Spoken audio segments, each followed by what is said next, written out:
राजकुमार आनंद जी के साथ हैं। ये पूर्व मंत्री हैं, पटेल नगर से विधायक भी रहे हैं। अभी सर पहले आम आदमी पार्टी में थे, फिर बीजेपी में आ गए। तो सर आपका स्वागत है। धन्यवाद और नए साल की सबको शुभकामनाएं। सर सबसे पहले कि आपने जब पहले आप मंत्री रहे, फिर आपने बीएसपी भी गए कुछ दिन के लिए, फिर इसके बाद आप बीजेपी आए, तो ये सफ़र कैसा रहा आपका? सफर बहुत अच्छा रहा और भारतीय जनता पार्टी में आकर बहुत अच्छा लग रहा है, क्योंकि मैंने महसूस किया कि भारतीय जनता पार्टी एक ऐसी पार्टी है जिसमें संस्कृति है, संस्कार है और राष्ट्र प्रेम है। बाबा साहेब डॉक्टर अम्बेडकर भी कहते थे कि सबसे पहले भारत है, सबसे पहले देश है। तो वो सब बातें लेकर भारतीय जनता पार्टी चल रही है और मैं मोदी जी के कामों से प्रभावित होकर और उनका जो पीड़ा है दिल्ली को लेकर, उनकी पीड़ा ये है दिल्ली को लेकर कि वो कहते हैं कि मैं पूरी दुनिया के देश विदेशों में घूमता हूँ और हमसे बहुत पुअर जिनकी इकोनॉमी है देशों की, उनकी भी राजधानियाँ हमसे बहुत अच्छी होती है। तो मोदी जी की यही पीड़ा होती है मीटिंगों में कि कैसे भी करके दिल्ली एक बार जीत के दिल्ली को ऐसा बना दे कि बाहर से जब विदेश से कोई आदमी आए तो वो फक्र करे कि भारत की राजधानी। मोदी जी की अभी 2 दिन पहले रैली थी रोहिणी में, वहाँ पे मोदी जी ने कई आरोप लगाए केजरीवाल के ऊपर या आम आदमी पार्टी के ऊपर। उन्होंने कहा कि ये आपदा की सरकार है, तो आप इसे कैसे देख रहे हैं? नहीं, मोदी जी ने जो कहा वो आरोप नहीं थे, वो सच्चाई थी। और आपदा की सरकार तो अपने आप हो जाएगी। आप बताइए कि कौन दुनिया में ऐसा मुख्यमंत्री आपने सुना है जो शराब के साथ शराब फ्री बांटता हो? एक अद्धा खरीदने गया, उसको 2 अद्दे मिले, एक पी गया, एक तकिए के नीचे रख दिया, बच्चे बिगड़ गए। आज 16-16 साल के 18-18 साल के बच्चे अगर चाकू लेके घूम रहे हैं तो ये आपदा नहीं है क्या है ये? तो मोदी जी ने यही इसी को आपदा कहा था। क्या लग रहा है सर कि जो इन्होंने अपने अभी 2100 रुपये वाली जो योजना निकाली है और बुजुर्गों के लिए जो योजना निकाली इन्होंने, 2 योजनाओं का इन्होंने अनाउंस किया है, आप इसे कैसे देख रहे हैं? देखिए, जो 2100 रुपये वाली योजना है उसके बाद उन्होंने फिर अगले 2 दिन बाद इन्होंने पंडितों को दे दिया, पुजारियों को, ग्रंथियों को दिया। एक तो उसमें ये है कि बुद्धिस्टों का कहाँ गया? बुद्धिस्ट मोंग क्या उनको नहीं चाहिए? और फिर जैनों के जो हैं उनका क्या हुआ? मैं जितने आज तक पुजारियों से मिला हूँ उनकी पीड़ा अलग है। वो कहते हैं कि साहब हमारी 2500 रुपये की पेंशन तो बनी नहीं 10 साल से, ठीक है, अब ये नया फुसल्ला दे के हमें 18,000 रुपये का झूठ बुलवाना चाहता है। लोग पंडितों की, मतलब पुजारियों की, क्षमा चाहता हूँ पंडित बोल रहा हूँ, पुजारियों की ये हालत है कि वो कह रहे हैं कि हम फार्म ही नहीं भरेंगे, क्योंकि आप देखिए कि 18,000 रुपये एक को देंगे, 10 लाख पुजारी है दिल्ली में और 2,16,000 अगर एक में पढ़ते हैं तो 10 लाख का गुणा करेंगे तो आपको कैलकुलेटर जवाब दे जाएगा। ना बजट नहीं है दिल्ली का, ये सब लपेटबाजी है, इसमें कुछ नहीं है। काठ की हांडी थी, 3 बार चढ़ चुकी है, इस बार केजरीवाल की नहीं चढ़ेगी। अब की बार कुछ ज़्यादा योजनाओं का केजरीवाल नहीं, अभी पहले उन्होंने ऑटो वालों के लिए योजना निकाली, फिर इसके बाद उन्होंने 2100 रुपये महिला सम्मान योजना निकाली, फिर इसके बाद उन्होंने फिर एक पुजारी ग्रंथियों के लिए निकाला, फिर उसके बाद उन्होंने कहा कि जो शेड्यूल कास्ट के बच्चे होंगे यदि वो विदेश में पढ़ने जाएंगे तो उनके लिए हम पैसा भी देंगे, ऐसी भी कुछ योजना उन्होंने बताया। तो आज पूरी दिल्ली की जनता ये सवाल पूछ रही है अरविंद केजरीवाल से कि तुम ये बताओ कि पिछले 10 सालों में तुमने दिया क्या? तुम सब कुछ दे दोगे 1 महीने के बाद, तुमने पिछले 10 साल में क्या दिया? तुमने कहा था पानी हम फ्री करेंगे, पानी का जिन लोगों के नल में पानी नहीं आता उनका लाखों रुपए का बिल आ रहा है। अब कहते हैं कि साहब मैं अगली बार सरकार बनाऊंगा तो माफ कर दूंगा। तो आज किसने रोका है उसको करने के लिए? आज भी तो उनकी सरकार है, उनकी मुख्यमंत्री बैठी कर दें, लेकिन उन्होंने कुछ नहीं करना, सिर्फ बहानेबाजी करनी है।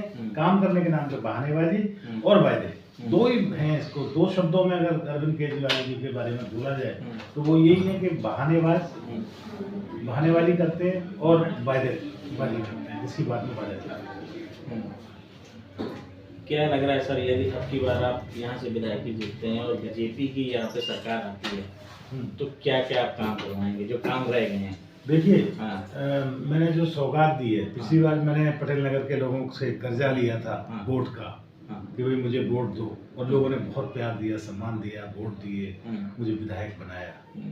मैंने बहुत काम किए, ये सबको पता है, मुझे काम गिनाने की जरूरत नहीं है। लेकिन मैंने एक काम ऐसा किया जो बहुत जरूरी था। मैं एक बार मंत्री बना तो मैंने सबसे पहला जो काम किया था कुर्सी पर बैठ के, वो ये किया था, मुझे ये याद आया था कि पटेल नगर में के मेरी बहनें, मेरी माताएं पानी के लिए इतनी परेशान होती हैं कई तो कि मतलब बच्चों को स्कूल छुड़वा देती हैं कि तू टैंकर आएगा पानी भर लेना। तो हमने 700 करोड़ रुपए का एक टेंडर निकलवाया, जापान की कंपनी को दिया, जैका नाम की कंपनी को। वो पूरे एरिया में, पूरे विधानसभा क्षेत्र में नया पाइपलाइन डालेंगे, हर घर में नया कनेक्शन देंगे।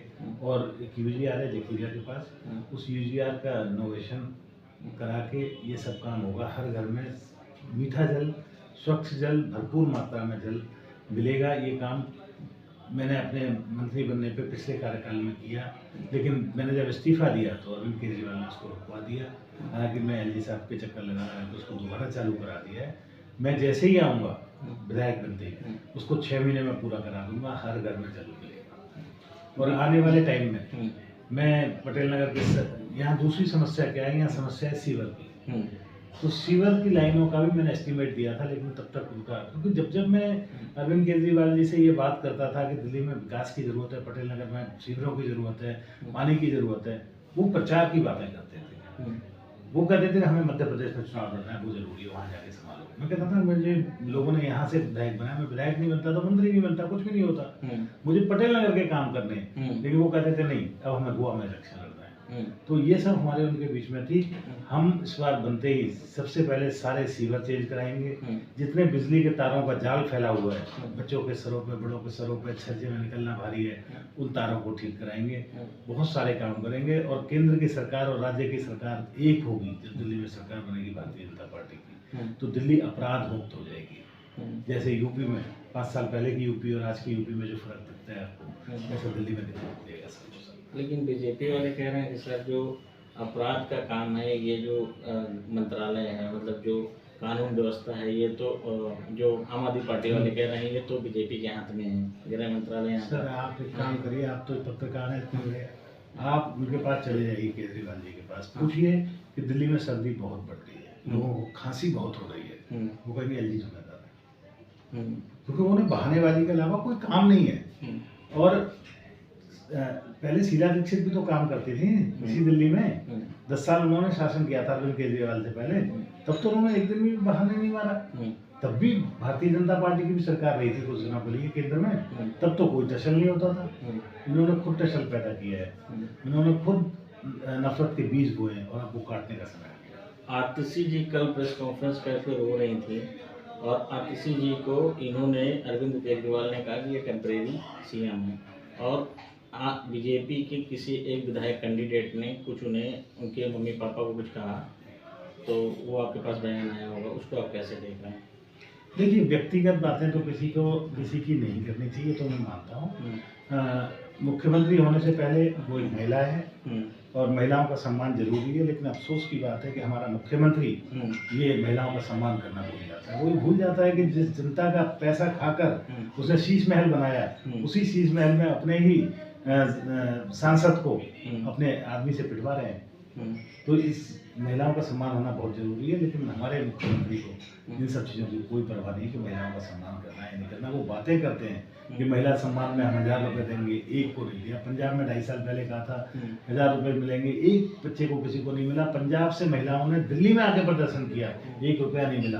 अब 2100 रुपये महिला सम्मान के नाम पर कर रहा है। तो जो आदमी अपने ड्राइंग रूम में महिलाओं को पिटवाता हो, तो क्या महिला सम्मान की बात करेगा?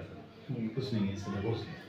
प्रवेश वर्मा जी कह रहे थे कि हम शीश महल को दिखाने के लिए यहाँ से बस लेके जाएंगे और उस शीश महल को दिखाएंगे। तो क्या लग रहा है कि शीश महल में कुछ ज़्यादा कुछ लगा दिया केजरीवाल ने शीश महल में? वो तो रिपोर्ट क्योंकि आप मंत्री रहे हैं तो आप सीएम हाउस जाते रहते होंगे, तो आपने उनका टॉयलेट भी देखा होगा, पर्दे भी देखे होंगे। क्या रिमोट वाले पर्दे थे? कैसा था? बड़ी बड़ी LCD लगी थी? देखिए, सबसे बड़ी बात क्या है इसमें, एक तो कल भी परसों भी पेपर में आया था कि जितना पैसा PWD ने उसमें सैंक्शन किया, उससे कई गुना ज़्यादा पैसा खर्च किया गया। यानी कि बात ये नहीं है कि उन्होंने एक शीश महल बनाया, उसमें इतना रुपया खर्च हुआ था PWD का। PWD का जितना पैसा लगा उससे कई गुना पैसा लगा, सच्चाई है। लेकिन मैं एक बात पूछना चाहता हूँ कि जो मुख्यमंत्री होता है, जो हम लोग प्रतिनिधि होते हैं जनता के, ये क्या होते हैं? They should be role model of the society. Society उनसे सीखेगी, वैसी तो सोसाइटी बनेगी। आज मुख्यमंत्री शराब के साथ शराब देगा, बच्चे शराब पीना सीखेंगे। एक आदमी जो मुख्यमंत्री है उसको वो 4 फ्लैटों को तोड़ के मकान बना देता है बिना किसी परमिशन के, लोगों पे क्या फर्क पड़ेगा? How you can be a role model of society? तो ये एक बात है जो उनको समझनी चाहिए। ये पहले कह रहे थे कि 2013 में जब इनकी सरकार आई थी, इन्होंने कहा था कि हम ना तो गाड़ी लेंगे, ना बंगला लेंगे, ना चीज़ें लेंगे, ना सिक्योरिटी लेंगे। जैसे ही सरकार आई, इन्होंने शीश महल बनाया, इन्होंने गाड़ी भी ली, सिक्योरिटी भी ली। आप इसे कैसे देखें? पूरी दिल्ली जानती है ये बात। और उससे बड़ी बात ये है कि इन्होंने कहा था कि मैं कांग्रेस का कभी समर्थन नहीं लूंगा, मैं अपने बच्चों की कसम खाता हूँ। कहाँ गई वो बच्चों की कसम? जो आदमी अपने बच्चों की कसम झूठी खा सकता है वो आदमी, मैं तो नहीं समझता कि बाप बनने लायक भी है, मुख्यमंत्री बनने लायक तो दूर की बात है। क्या लग रहा है कि अब की बार सरकार यदि बीजेपी की यहाँ पे बनती है तो यहाँ का बीजेपी का सीएम कैंडिडेट कौन, आपके हिसाब से कौन हो सकता है? देखिए, भारतीय जनता पार्टी कार्यकर्ताओं की पार्टी है और ये सब बहुत जगह माननीय प्रधानमंत्री नरेंद्र मोदी जी ने ये प्रूव किया है कि कोई भी आदमी, कोई भी, मैं आपको वादा करता हूँ कि जो भी मुख्यमंत्री बनेगा वो भारतीय जनता पार्टी का कार्यकर्ता होगा। जय हिंद।